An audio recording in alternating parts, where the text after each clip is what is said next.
Hallelujah, praise God, breathe in. Mukama yebaziwe nnyo. Hope you're doing well. This is Dorothy with the gospel, the ambassador of God from heaven. Hallelujah, the ambassador of God on earth. I'm here with a word right from his throne. Hallelujah.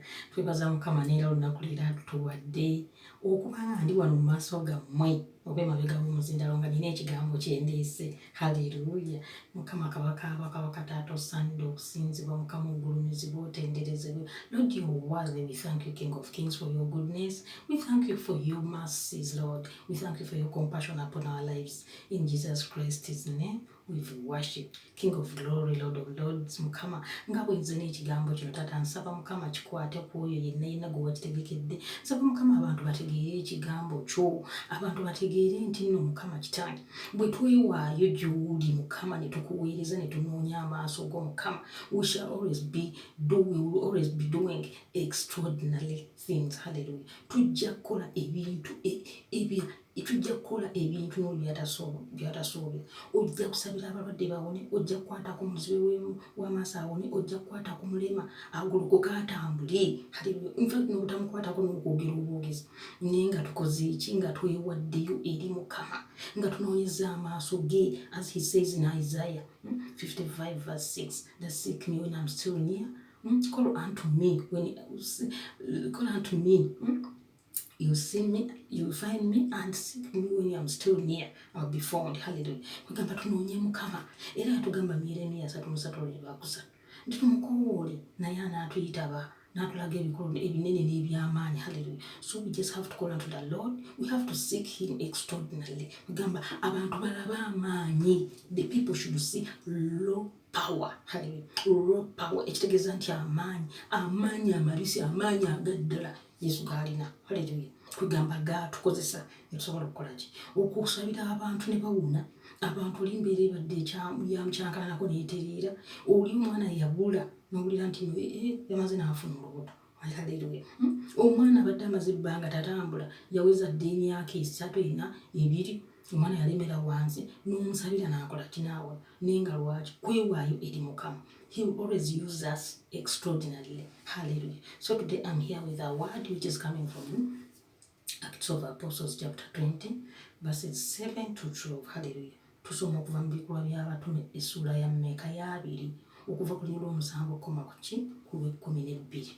Nga the theme of today is God will use you extraordinarily if you commit yourself to him. Mukama ajja kukozesa ebintu kwegamba ebinene eby'amaanyi, ajja kukozesa n'okusukkawo n'okusingawo nga gwe bw'olowooza oba ng'abantu balowooza. Hallelujah. So here we are reading from verse 7, that is Acts of Apostles chapter 20, from verse 7 to 12. It says, on the first day of the week we came together to break bread. Paul spoke to the people, and because he intended to leave the next day, kept on talking until midnight. Hallelujah. Kwegamba Paulo bwe yagenda, mutume Paulo bwe yagenda okusomesa ekigambo. Hallelujah. Oba okuyigiriza ekigambo mu kkanisa, yasomesa ekiro kyonna, yasomesa olunaku lwonna n'asomesa n'ekiro kyonna. Lwaki? Kubanga yali asuubira okutambulamu, yali asuubira okuvaawo yeeyongereyo mu kitundu ekirala oba mu kibuga ekirala. Naye ng'agezaako ayagala asomesa ekigambo kyo abantu bakole ki? Basobole okukitegeera. Hallelujah. Yakisomesa paka ssaawa 6 zaakiro. Yasomesa olunaku lwonna n'asomesa n'essaawa mmeka paka n'asomesa mpaka ate nayeeyongerayo paka ki ssaawa 6 ez'ekiro, ng'ayagala abantu bakole ki? Bayige ekigambo kino ng'awulira tayagala kireka nga takikoze kibasomesezza. Hallelujah. So here verse 8 says, there were many lamps in the upstairs room where we were meeting.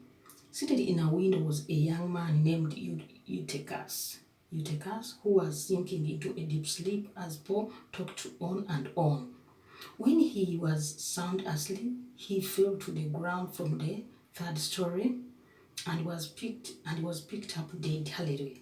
Just because Apostle Paul was teaching the word and it was sweet, as you know that the word of God is sweet.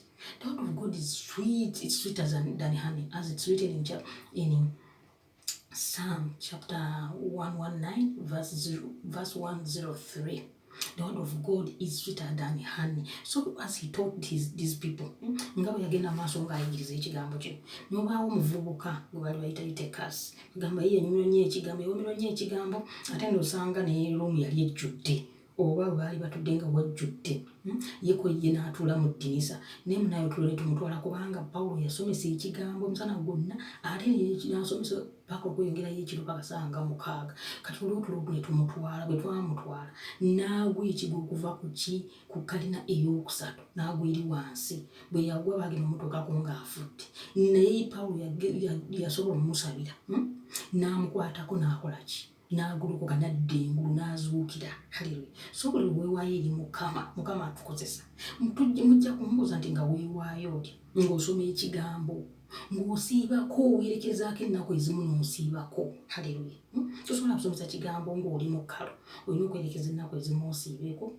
Olina okufuna obudde, olina okusaba. Si byakusabako 20 minutes, 10 minutes, 5 minutes. N'ogamba nze baneenakooye nnyo Mukama, kale kanneebake. Mukama nze kale kati bwe kitegeera olina okusaba ng'oli committed ate nga by'osaba oli serious, so si kusaba ng'odda mu kigambo.